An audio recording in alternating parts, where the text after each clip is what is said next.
My sister read my diary at my graduation to get attention. I read her affair texts at her baby shower to get revenge. Vanessa grabbed the microphone during my college graduation party before anyone could stop her, holding up my leather journal with the broken lock dangling from the clasp.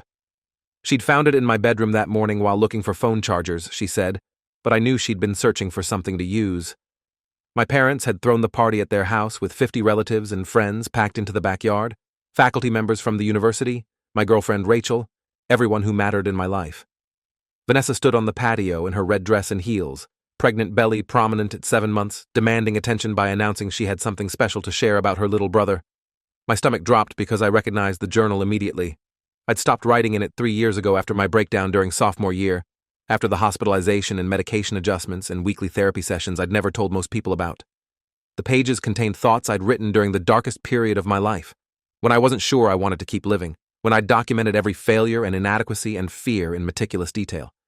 Vanessa opened to a page marked with a pink sticky note and started reading aloud in a theatrical voice about how I'd written that I felt worthless compared to her, that I'd never be successful, that everyone in our family thought I was the disappointing child who couldn't live up to her achievements.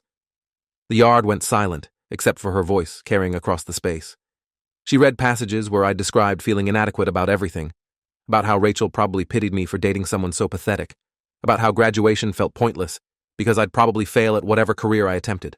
She read entries about panic attacks I'd hidden from everyone, about medication making me feel numb and disconnected, about wanting to disappear rather than face another day of pretending I was okay. My face burned with humiliation as 50 people stared at me with expressions ranging from pity to shock to uncomfortable embarrassment. Rachel's hand found mine and squeezed, but I couldn't look at her. My faculty advisor, Professor Morrison, was there, the woman who'd written my recommendation letters and believed I was capable of graduate school. My Uncle Frank, who'd offered me a job at his firm. My best friend David, who thought I had everything together. Vanessa kept reading, her voice getting louder and more animated as she sensed the attention locked on her. She was performing, turning my private anguish into entertainment for an audience, and she was clearly enjoying herself. My mom finally snapped out of her shock and moved toward Vanessa, but my sister had already finished her dramatic reading and was explaining that she'd found these entries and thought everyone should know the real me behind the cap and gown and the fake smile in graduation photos. I just thought people should understand what Ethan's really been dealing with, Vanessa said with false concern dripping from her voice, one hand on her pregnant stomach. Mental health is so important to talk about, and he's been hiding this struggle from all of you. I'm just trying to help him by bringing it into the light. The manipulation was transparent to me, but effective on the crowd. Some people nodded sympathetically, others whispered to each other. My mom took the microphone from Vanessa and tried to smooth things over by suggesting we all get food and celebrate my graduation properly, but the damage was complete and irreversible. Rachel pulled me toward the house, and we escaped to my childhood bedroom, where I sat on the edge of the bed with my hands shaking. She asked if what Vanessa read was true, and I told her yes, that I'd been hospitalized briefly sophomore year during a depressive episode, that I'd been in therapy ever since, that I should have told her before, but I was afraid she'd leave. Rachel hugged me and said she wished I'd trusted her with this instead of letting her find out through public humiliation. Downstairs, I could hear the party continuing with forced normalcy, people trying to pretend nothing weird had happened, but the energy had shifted completely. I stayed in my room for an hour while Rachel went down to handle the social obligations I couldn't face. When I finally emerged, half the guests had left early with awkward excuses. The ones remaining gave me pitying looks or avoided eye contact entirely. Professor Morrison approached and asked gently if I was all right, if I needed to talk about deferring graduate school to focus on my health. The concern in her voice made me want to die because she was questioning my capability now, wondering if I was stable enough for advanced academic work. My Uncle Frank pulled me aside and said maybe I should take some time before starting at his firm, that there was no pressure, that mental health should come first. Everyone meant well, but they were all treating me differently now, seeing me as fragile and potentially unreliable. Vanessa sat on the patio couch eating cake and accepting congratulations on her pregnancy from relatives who surrounded her, her mission to recapture attention accomplished. I watched her laugh and touch her belly and bask in the spotlight she'd seized by destroying my moment. My dad found me standing in the kitchen doorway and asked why I'd never told him about the hospitalization, about being suicidal, about any of it. His voice was hurt and confused, and I didn't know how to explain that I'd been trying to protect him from worrying, from seeing me as anything less than the son he could be proud of. Rachel left around 8 that evening, kissing me goodbye and promising to call tomorrow. She said she needed to process everything, and I understood what that meant. Within 3. Days she'd broken up with me over text, saying she cared about me but couldn't handle the weight of my mental health issues on top of her own stress starting medical school. She was kind about it, but the message was clear. Vanessa's revelation had made me too much work, too complicated, too risky to stay with. I spent the week after graduation in my apartment alone, watching job interviews get canceled with vague explanations, watching Professor Morrison's enthusiasm about my graduate school applications cool into cautious uncertainty. My mom called every day to check on me and apologize for Vanessa's behavior, but she always added qualifiers about how Vanessa was emotional due to pregnancy hormones, how she probably didn't mean to be so hurtful, how family needed to forgive each other. Nobody was holding Vanessa accountable. She'd violated my privacy, weaponized my trauma, destroyed my relationships and professional opportunities, and everyone was making excuses for her because she was pregnant and had always been the golden child who could do no wrong. I called Vanessa directly 5 days after graduation and told her she'd ruined my life. She laughed and said I was being dramatic, that all she did was read some old diary entries, that I should thank her for forcing me to be honest about my mental health instead of hiding it. "You're so sensitive, Ethan. I was trying to help you. Everyone deserves to know what you've been struggling with so they can support you properly." Her voice was sweet and condescending, the same tone she'd used our entire childhood when explaining why her needs were more important than mine, why she deserved more attention and resources and praise. I told her I'd never forgive her, and she said that was my choice, but she'd just been being a supportive older sister in her own way. She hung up while I was mid-sentence, dismissing my pain as she'd always dismissed anything that didn't serve her narrative. I sat in my apartment staring at my phone, feeling rage build in my chest. Rage at her manipulation, her cruelty disguised as concern, her complete lack of remorse. She'd taken the most vulnerable parts of me and turned them into a performance to feed her need for attention, and she'd gotten away with it completely because our family always let her get away with everything. I wanted her to feel what I felt. I wanted her to experience public humiliation and betrayal and the destruction of important relationships. I wanted revenge in a way that was pure and cold and patient. And then I remembered something I'd seen 2 months earlier before graduation, when I'd borrowed Vanessa's laptop to print documents because mine was broken. I'd accidentally opened her Messages app instead of the browser and seen texts with someone named Kyle, messages that were clearly not appropriate for a married pregnant woman to be sending. I'd closed the app immediately without reading further because it felt wrong to invade her privacy, because I'd been raised to respect boundaries even when Vanessa never had. But I'd remembered the name Kyle and the profile picture that showed a man who wasn't her husband, Derek. I'd thought about mentioning it to her, warning her that she'd left her messages open, but I'd decided it wasn't my business. Now I realized that information was my business if I chose to make it my business. I logged into the cloud storage service that Vanessa and I shared for family photos, the account our parents had set up years ago so we could all access pictures and documents. Vanessa had never been good with technology and didn't understand that her phone automatically backed up to the shared cloud, including her text messages, if she hadn't changed the default settings. I navigated to her backup folder and found exactly what I needed. Months of text messages between Vanessa and Kyle, starting from before she got pregnant and continuing through the present. The messages were explicit and detailed and left no doubt that Vanessa had been having an affair throughout her marriage to Derek, possibly throughout her entire pregnancy. I read through the messages feeling sick but determined. Kyle was Derek's coworker, someone Derek considered a friend, someone who came to their house for barbecues and game nights. The betrayal was layered and complete. The texts showed Vanessa complaining about Derek, calling him boring and predictable, saying she wished Kyle was the father of her baby instead. She'd written that the pregnancy had been an accident, but convenient for securing her marriage while continuing the affair. She'd met Kyle in hotels during her lunch breaks, at his apartment when Derek was traveling for work, even once in Derek's car while it was parked at Kyle's gym. The documented evidence was extensive and damning, and I saved all of it to my personal device. I spent 3 days organizing screenshots of the most incriminating messages, creating a timeline, verifying that I had undeniable proof of Vanessa's affair. My hands shook while I worked, but my mind was clear and focused. Vanessa's baby shower was scheduled for 3 weeks away. My mom had told me the details while trying to guilt me into attending despite my anger at Vanessa, saying family was family and I needed to be there for my sister. I'd said no initially, but now I changed my mind. I called my mom and told her I'd be at the baby shower, that I wanted to put the graduation incident behind us and support Vanessa. My mom sounded relieved and grateful, praising me for being the bigger person. The baby shower was at a rented event space downtown, decorated in yellow and gray with 80 guests including Derek's entire family, Vanessa's college friends, women from her office, extended family members. My mom had gone all out with catering and decorations and games, creating the perfect celebration for her first grandchild. I arrived early and helped set up, playing the role of supportive brother while my laptop sat in my car with everything I needed. Vanessa was radiant in a white maternity dress, accepting gifts and attention from everyone, posing for photos with her hand on her stomach and Derek's arm around her waist. Derek looked proud and happy, clueless about the betrayal happening behind his back. I watched them together and felt no guilt about what I was planning, only certainty that Vanessa deserved exactly what she'd done to me. The shower followed the typical schedule: games, food, gift opening. My mom had arranged for speeches during dessert, giving people a chance to share advice and well wishes for the new parents. I'd told my mom I wanted to say a few words, and she'd been delighted, adding my name to the speaking list. When dessert was served and speeches began, I retrieved my laptop from the car and positioned myself near the front of the room. Relatives and friends shared sweet stories and generic advice. Derek's mother talked about the joy of grandchildren. Then my mom introduced me as Vanessa's brother, who wanted to share some thoughts. I stood with the laptop in hand and thanked everyone for coming to celebrate Vanessa and Derek's new addition to the family. I said how important honesty was in relationships and in families, how secrets could destroy trust, how everyone deserved to know the truth about the people they were celebrating.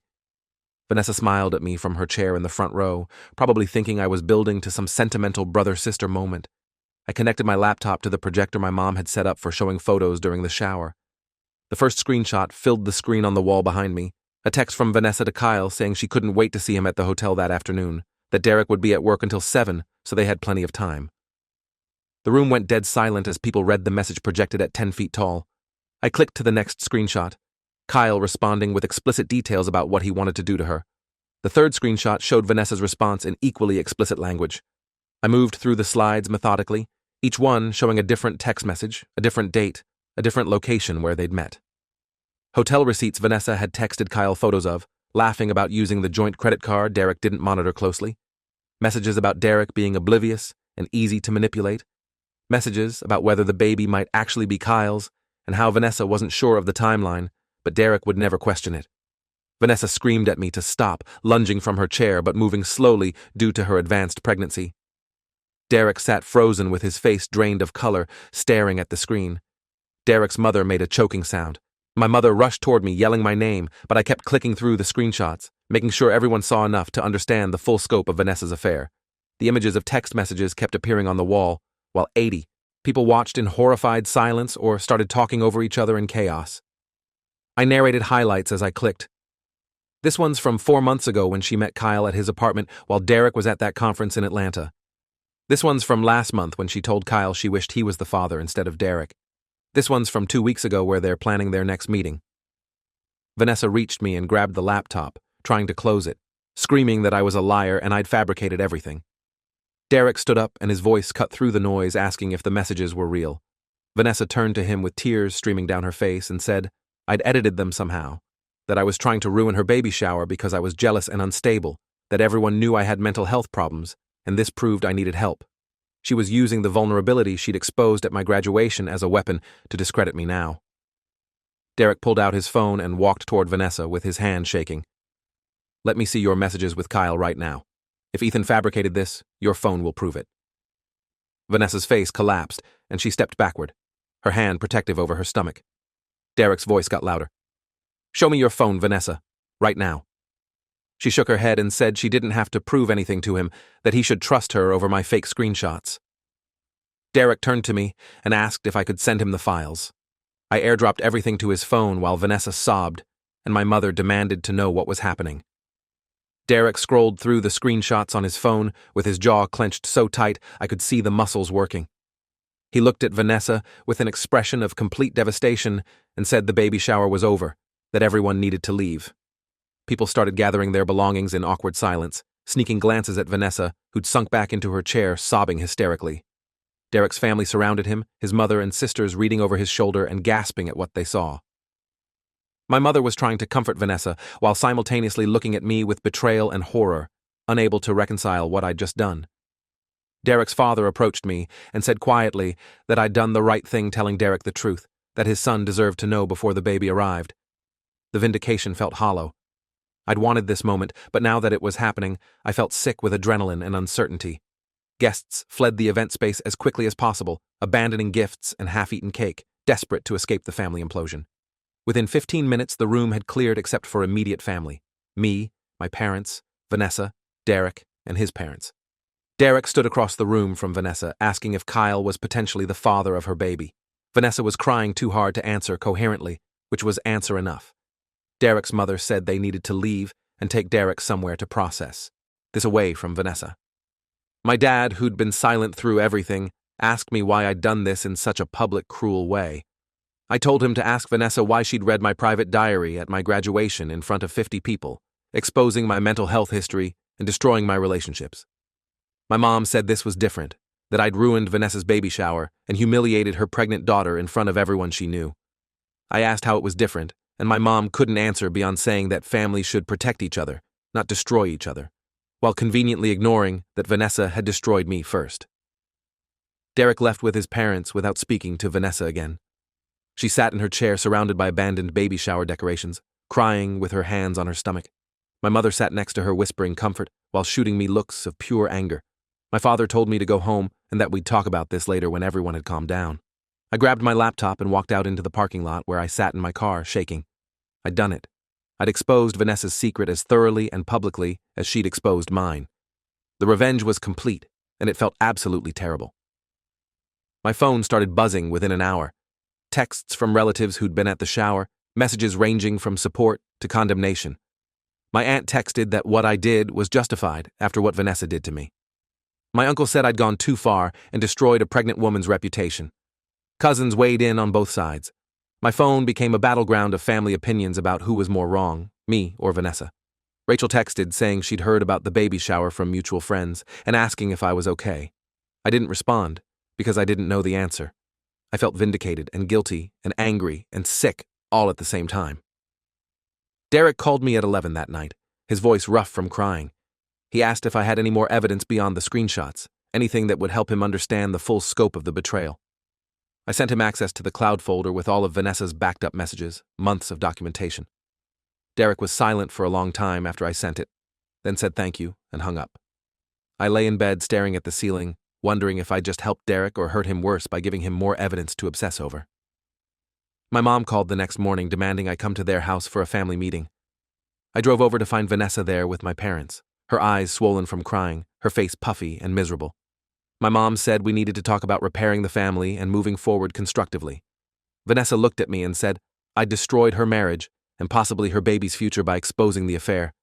I said she'd destroyed my graduation and my relationship with Rachel by exposing my mental health struggles. We stared at each other across my parents' living room, two siblings who'd wounded each other so deeply that repair seemed impossible. My dad tried to mediate by saying we'd both made mistakes and both hurt each other, and now we needed to find a way to apologize and forgive. I laughed bitterly because the equation wasn't equal. Vanessa had struck first without provocation, using my vulnerability for attention. I'd retaliated with equal force. One was bullying, the other was justice. Except sitting there looking at my pregnant sister's devastated face, I wasn't sure justice was the right word for what I'd done. Vanessa said she was sorry for reading my diary at graduation, that she'd been feeling insecure about all the attention I was getting, and she'd wanted people to focus on her and the baby.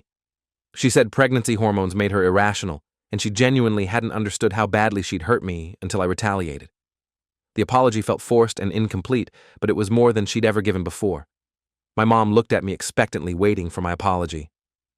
I told Vanessa I was sorry for exposing her affair at the baby shower, but not sorry for exposing it, period.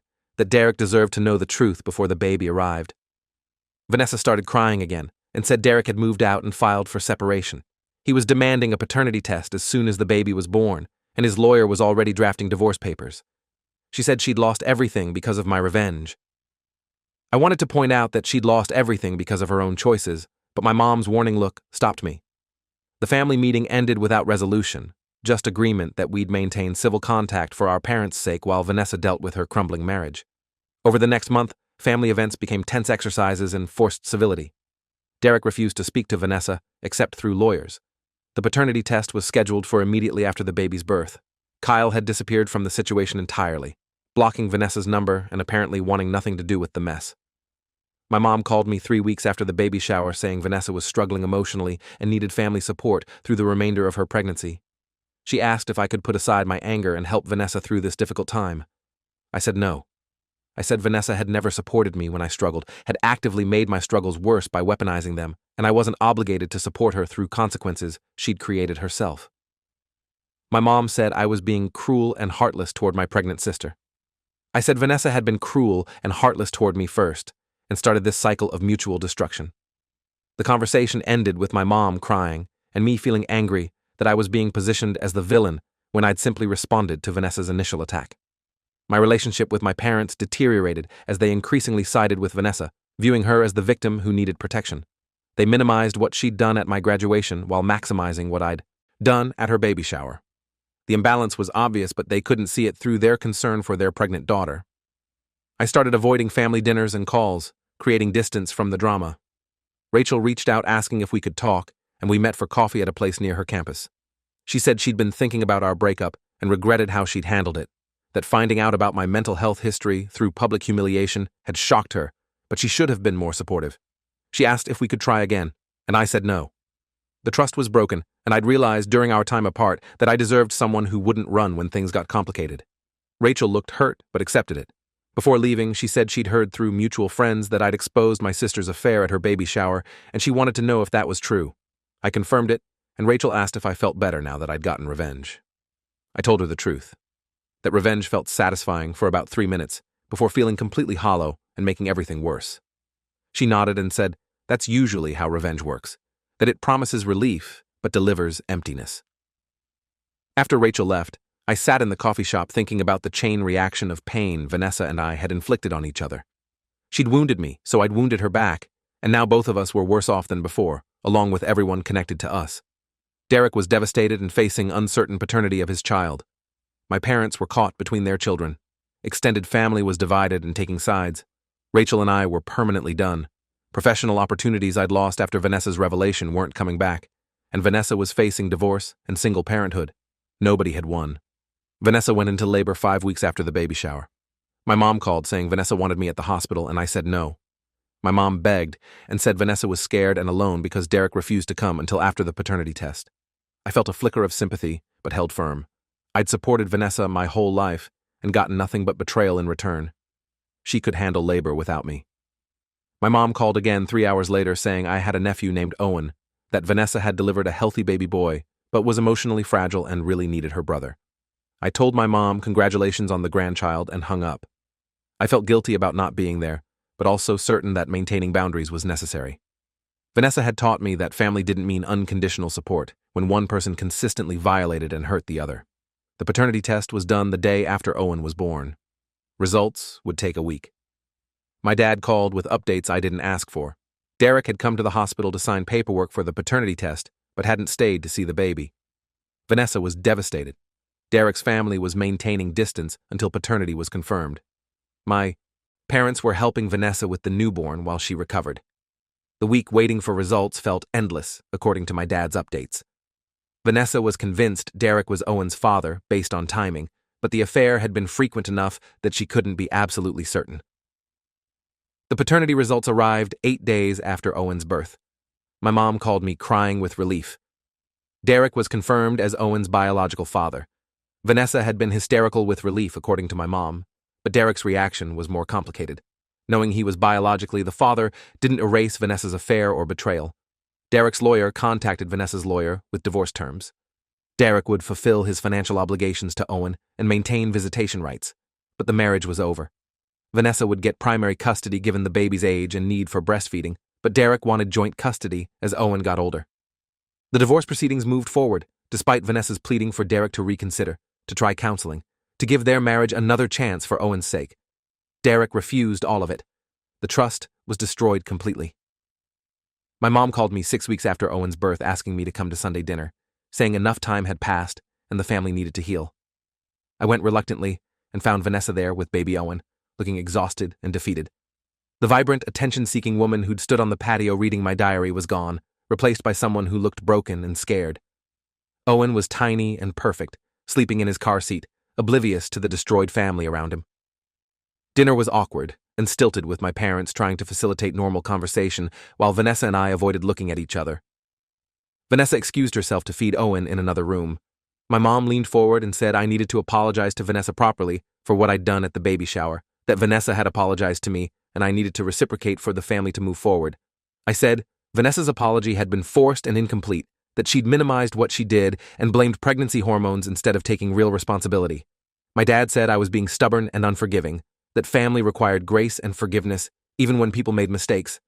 I asked if they'd held Vanessa to that standard when she read my diary, or if grace and forgiveness only applied to her mistakes, not mine. My parents exchanged looks and didn't answer. Vanessa came back with Owen and sat across from me. The baby made small noises while she settled him. The silence stretched until Vanessa broke it by saying she'd been thinking about what I'd said at the family meeting, about how she struck first without provocation.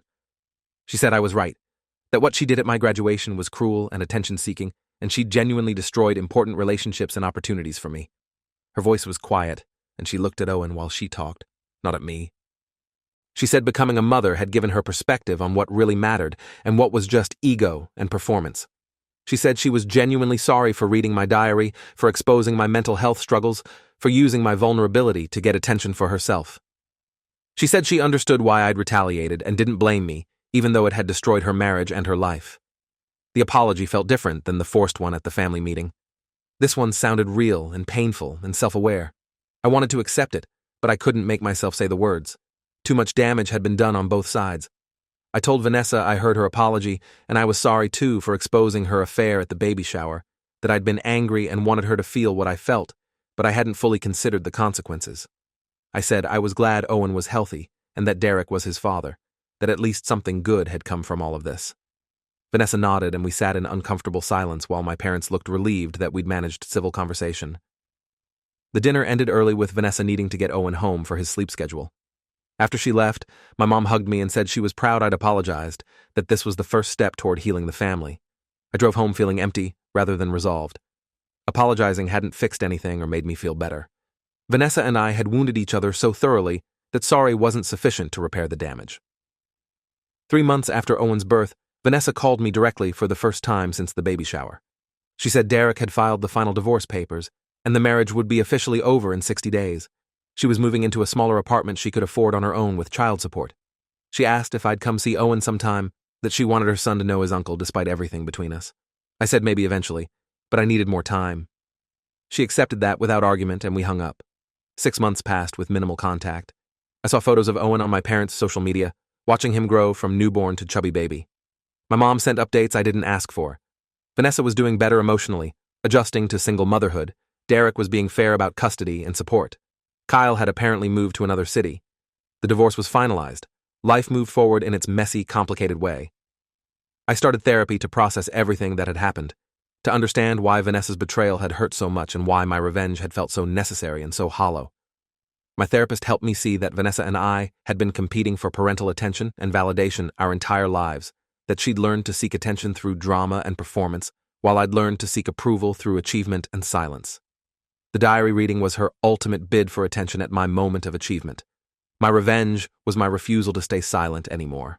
But neither approach had actually gotten us what we wanted, which was genuine love and acceptance from each other and our parents. The therapist suggested that real healing would require both Vanessa and me to break the cycle of retaliation and actually communicate honestly without weapons. I said that sounded impossible after everything that had happened. She said impossible and difficult weren't the same thing. A year after Owen's birth, my mom called saying it was Owen's first birthday party that weekend and asking if I'd come. I hesitated but agreed because Owen was innocent in all of this and deserved to have family around him. The party was at my parents' house with a small group, my parents, Derek, and his new girlfriend, a few of Vanessa's friends who'd stuck by her, and me. Owen was walking now, chubby and curious and completely unaware of the complicated history surrounding him. Derek was civil to Vanessa in a distant co-parenting way. His girlfriend was kind and didn't seem to know the full drama. I watched Vanessa with Owen and saw genuine love and attention that wasn't performance. She'd become a devoted mother despite losing her marriage and facing single parenthood. After cake, Vanessa approached me while Owen napped and asked if we could talk outside. We sat on the back patio where she'd read my diary 2 years earlier. Vanessa said she'd been in therapy too, working through why she'd always needed to be the center of attention, why she'd sabotaged her marriage with the affair, why she'd weaponized my vulnerability at graduation. She said her therapist had helped her see that she'd been deeply insecure despite appearing confident, that she'd used drama and performance to avoid real intimacy with anyone. She said losing Derek and almost losing her family had forced her to look at herself honestly for the first time. She asked if I thought we could ever repair our relationship or if I'd destroyed it too completely when I'd exposed her affair. I told her we'd both destroyed it together, that she'd struck first, but I'd struck back just as hard, and now we had to decide if we wanted to rebuild something different or just stay broken and distant. Vanessa said she wanted to try rebuilding if I was willing. I said I'd think about it. Before going back inside, I asked her why she'd really read my diary at graduation, what she'd been thinking in that moment. She looked at the ground and said she'd felt invisible at my graduation party, that everyone was focused on me and my achievement, and she'd been desperate to redirect attention to herself, even if it meant hurting me. She said pregnancy had made her feel unattractive and irrelevant, and she'd wanted people to see her and focus on her instead of me. The honesty was brutal, but real. I asked if she'd understood in that moment that she was destroying my relationships and professional opportunities. She said no, that she'd only thought about getting attention and hadn't considered the consequences beyond that immediate gratification. The admission made me angry all over again, but also helped me understand that Vanessa's cruelty had been thoughtless rather than calculated, which somehow made it worse.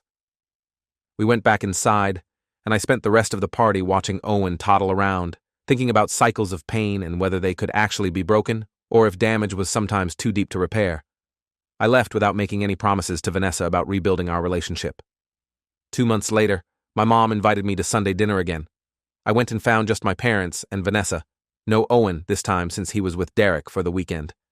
My mom said she wanted us to have an honest family conversation about everything that had happened and what we needed to move forward. My dad started by saying he and my mom had made mistakes in how they'd handled both incidents, that they'd minimized what Vanessa did while maximizing what I did because they were worried about her pregnancy and the baby. He said they should have held Vanessa accountable immediately instead of making excuses for her. The acknowledgement was validating even though it came 2 years late. My mom said she was sorry for pressuring me to forgive Vanessa before I was ready, that she'd been focused on keeping the family together without addressing the real wounds underneath. Vanessa said again that she was sorry for reading my diary, that she understood now how deeply she'd hurt me and violated my trust. She said she'd spent 2 years working on herself and learning to validate herself internally instead of seeking attention through drama and manipulation. I listened to all of it and felt the anger that had fueled me for 2 years start to loosen slightly. I told them I was sorry too for exposing Vanessa's affair so publicly, that I'd wanted to hurt her the way she'd hurt me, but I hadn't fully considered the collateral damage to Derek, to Owen's future, to our entire family. I said revenge had felt justified in the moment, but hollow afterward, that I'd learned that retaliation doesn't actually heal wounds or restore what was lost. We sat together in my parents' living room, talking more honestly than we had in years, maybe than we ever had. Not fixing everything, but acknowledging the damage we'd all contributed to and expressing genuine desire to do better. The conversation ended with agreement to family therapy together, to work through the hurt with professional guidance instead of just forcing forgiveness and moving on. Vanessa asked if I'd be willing to spend time with Owen, to be a real uncle instead of a distant figure he saw once or twice a year. I said yes, that Owen deserved family regardless of what had happened between his mother and me. Over the following year, Vanessa and I slowly rebuilt something that resembled a functional sibling relationship. Not close the way we'd been as children before competition and resentment had poisoned everything, but civil and respectful, and sometimes even warm. I spent time with Owen regularly, watching him grow into a talkative little boy who called me Uncle Ethan and asked me to read him books. Derek remained cordial and fair in co-parenting, eventually marrying his girlfriend and building a stable life separate from Vanessa. My parents worked on treating both their children equally instead of always protecting Vanessa from consequences. And I worked on processing my own pain without weaponizing it against others, on building healthy relationships based on mutual respect instead of competition and retaliation. The damage Vanessa and I had done to each other didn't disappear or become acceptable through forgiveness. Her reading my diary at graduation and my exposing her affair at her baby shower remained defining betrayals that had reshaped our relationship permanently. But we learned to exist in the aftermath without needing to destroy each other further, to raise Owen in a family that was broken but trying to be better, to accept that some wounds scar even as they heal, and that justice and revenge are rarely the same thing no matter how much they might feel identical in the moment. If you enjoyed this, you'll definitely want to see the next ones too. So subscribe now and let me know your take in the comments.